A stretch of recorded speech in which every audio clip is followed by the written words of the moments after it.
Some news has been making headlines in a case that has been closed for a long time, but with the truth possibly on its way, let's look back on the secrets. Welcome to Beyond the Screen, I'm Nate, and these are the top 10 secrets Tupac Shakur took to the grave. Number 10. His final words. The first police officer at the scene when Tupac passed away revealed in 2014 what the very last words he ever spoke were. Last words are a defining moment in our lives, the final sentence that leaves our lips before we vanish. Sometimes it's lovely and meaningful, but as you may expect, Tupac's final words were anything but peaceful. The officer who heard these words kept them to himself for years, only revealing what they were almost 20 years later. The officer explained that Tupac took a deep breath to get the words out, and he opened his eyes. According to the former sergeant from Las Vegas Police Department, his final words were, "F you," only he said more than just a letter. A very Tupac way to go out of this world, the officer felt the need to withhold the information while an investigation was taking place. They didn't want the headlines to read, "Final words F you," instead they wanted to make it known that the case was serious and that they were on top of it. Now in 2023, the case is reopened and there might be some closure, but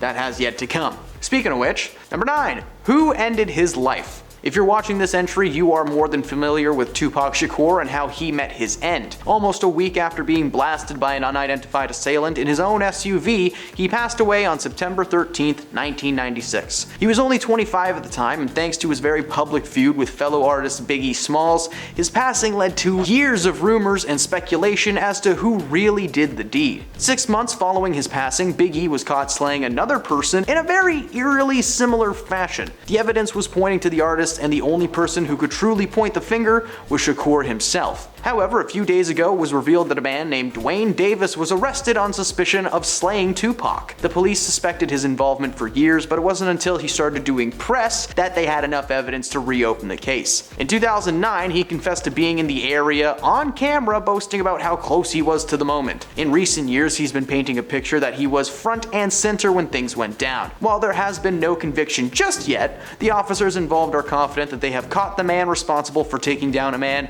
considered to be one of the greatest of all time. Number 8.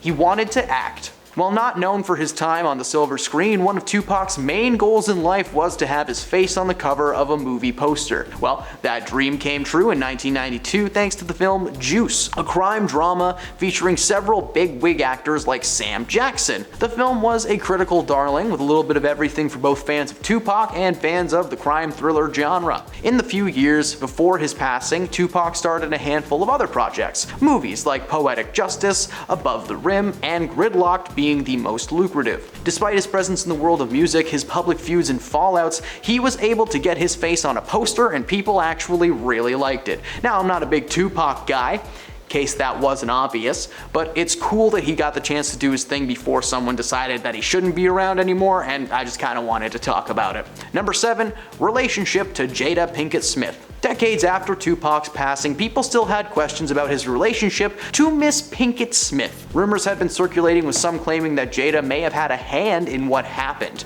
Well, while doing an interview on Sway Universe, she weighed in on her relationship with Tupac. Jada said that when she first met Tupac, she was a purveyor of narcotics, so to speak, continuing to explain that this was how they first bonded. She clarified that something really terrible made her leave the world behind, but she had already introduced Shakur to the scene. As she got out, he got deeper in. She claimed that they were close for many years, even claiming to have paid a bail of 100 grand after Tupac was held for possible mistreatment charges. Now, what makes their relationship more questionable is Will Smith expressing his jealousy towards the late musician. Will claimed that while things never got physical, their love for each other was legendary. The interview only made it seem like Jada had a ton of skeletons in her closet that were yet to be revealed, so we shall see how things go.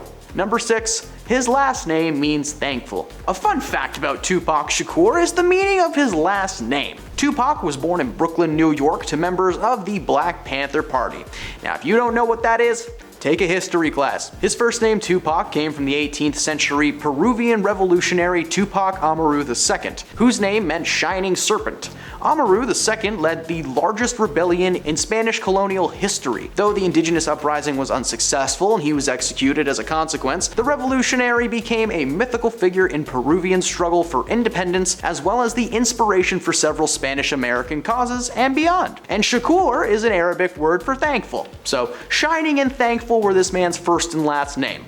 Legendary. Number 5. his love of Shakespeare. So in doing research for this video, I found a ton of fun facts about Tupac that have nothing to do with dark secrets or anything, so let's talk about some of those for a minute. For starters, Tupac was a massive fan of William Shakespeare. While he was attending the Baltimore School for the Arts, Tupac was a well-known thespian. According to Tupac himself, he just loved this guy, claiming that Shakespeare wrote some of the most raw stories of all time, and then saying that Romeo and Juliet was some hardcore stuff. Before his passing, Tupac even claimed that Shakespeare was one of his main inspirations growing up. He attempted to create music that discussed the human condition, and he wanted to showcase what a man in his situation was capable of. As life went on, he poured his heart and soul into his lyrics, just like Willie Shakespeare. Number 4, he knew about the holograms in 1993. Oddly enough, holograms are becoming a real thing that is just kinda normal. I was at a festival over the summer and there were just logos floating in midair, spinning in 3D. It hurt my brain, but in a good way. However, back in 2012, a hologram was unique and new. In comes Snoop Dogg with special guest hologram Tupac. Snoop was headlining Coachella in 2012, where he sang a duet with the holographic Shakur live on stage, also joined by Dr. Dre. The lifelike hologram sparked some pretty mixed reactions, varying from, hey, that's pretty cool, to,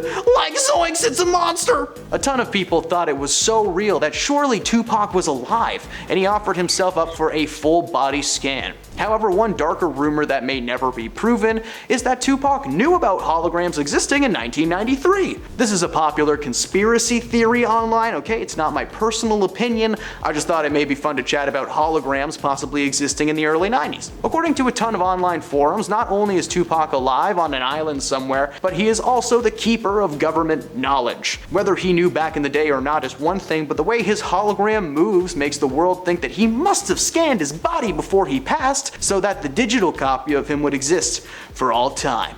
Number 3, Snoop Dogg. Tupac and Snoop Dogg had a very public feud when they first met, but they were eventually able to move past their differences, squash their beef, and Snoop Dogg has gone on record telling the world there is nothing but love between them. Their friendship may be discussed a lot, but we haven't covered it here on BTS before, so let's give it a little chat. Snoop was very close to Tupac before his passing, and in recent years, when asked about Shakur in interviews, Snoop gets a little bit emotional and gets deep into it. During one particular appearance on Logan Paul's podcast, Snoop told a story of visiting Tupac in the hospital in the final days before his passing. At the time, both of them were signed to the same record label and had recently collaborated together on 2 of America's Most Wanted. At the time Tupac was in hospital, they were not on the greatest of terms thanks to some personal drama, but that didn't stop Snoop from telling his buddy how much he loved him. Tupac was unconscious, so there was never a real sense of closure for Snoop, but he is very thankful to have had the time to speak to his buddy one last time. Number 2, his net worth. Tupac was a major player in the music industry,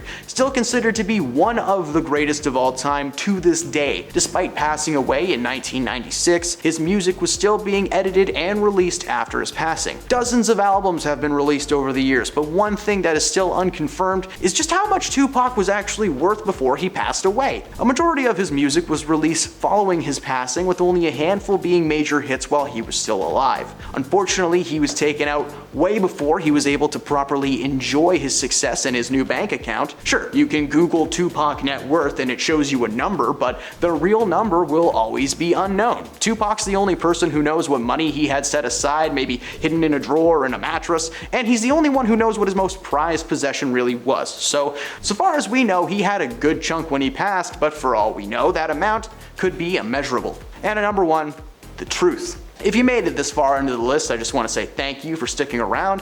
I really hope you've learned a little something along the way. Not much to learn in this video, but still, good job getting here. Taking the top spot on this list is, of course, the truth, because despite the police opening an investigation and having a suspect in custody, the only person who could give a detailed walkthrough of the night that Tupac was taken out is Tupac.